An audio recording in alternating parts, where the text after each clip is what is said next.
लोग अपनी कब्रों से उठकर पैदल मैदान हश्र को पहुंचेंगे और बाज लोग सवारियों पर सवार होंगे। नबी अकरम सल्लल्लाहु ताला अलैहि वाले वसल्लम ने इरशाद फरमाया कि उस वक्त लोगों को 3 गिरोहों में तकसीम करके मैदान हश्र में इकट्ठा किया जाएगा। एक गिरोह वो होगा जो जन्नत का शौक रखने वाला होगा, दूसरा गिरोह वो होगा जो जहन्नम से डर रखने वाला होगा। यह दोनों गिरोह मुसलमानों के होंगे और इनमें से कुछ एक ऊंट पर 2 सवार होकर मैदान हश्र में पहुंचेंगे, कुछ लोग एक ऊंट पर 3 सवार होकर, कुछ एक ऊंट पर 4 और कुछ लोग एक ऊंट पर 10-10 सवार होकर पहुंचेंगे। काफिरों को एक आग हाँक कर मैदान हश्र में ले जाएगी। रास्ते में जहाँ कहीं यह लोग थक हार कर आराम के लिए ठहरेगा तो वह आग भी ठहर जाएगी, जहाँ यह लोग रात बसर करने के लिए ठहरेगा तो आग भी वहीं ठहर जाएगी। और जब ये लोग चलने लगेंगे तो आग भी इनके पीछे होगी। और उनमें से कुछ लोग अंधे और बहरे होने के बावजूद मुंह के बल चलकर मैदान हश्र में पहुंचेंगे। हजरत अनस बिन मालिक रजी अल्लाह ताला अन्हु से रिवायत है कि एक आदमी ने अर्ज किया, ऐ अल्लाह के नबी, काफिर अपने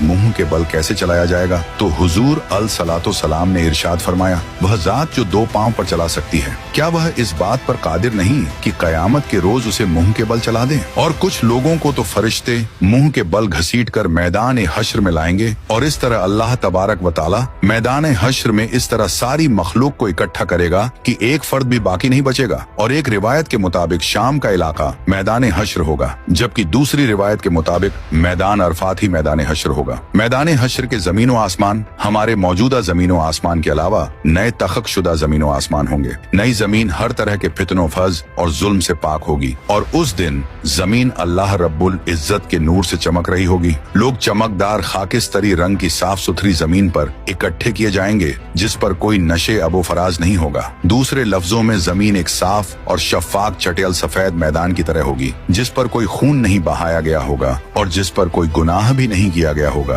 कयामत के रोज अल्लाह तबारक व ताला जमीन को एक हमर चमड़े की शक्ल में खींच देगा और इस पर लोगों में से हर एक शख्स को 2 कदम रखने की जगह मैसर आएगी। हश्र के मैदान में लोगों की हालत मौत और कब्र की सख्ती से कहीं ज्यादा होगी और सब मर्द और औरतें नंगे बदन और नंगे पांव के साथ होंगे, लेकिन खौफ और दहशत की वजह से किसी को किसी दूसरे की तरफ देखने का होश भी नहीं होगा। और काफिरों के खौफ और गम में इजाफे के लिए जहन्नम को मैदान हश्र के पास लाई जाएगी तो जहन्नम को देखकर कुफ्र और काफिर के चेहरे स्याह पड़ जाएंगे। कोई उन्हें अल्लाह रब्बुल इज्जत से बचाने वाला नहीं होगा और उनके चेहरों पर तारीख रात के पर्दों जैसी स्याही छाई होगी। हश्र के दिन कई चेहरे गुबार आलू होंगे और उन पर स्याही छाई होगी। यह काफिर, बदबख्त, झूठ बोलने वाले और तकब्बल करने वाले लोग होंगे, क्योंकि महशर की मैदान में सूरज 10 गुना ज्यादा तेज होगा और हर आदमी को यूं महसूस होगा कि सूरज जमीन से कुछ गज के फासले पर है। धूप की सख्ती की वजह से लोग पसीने कुछ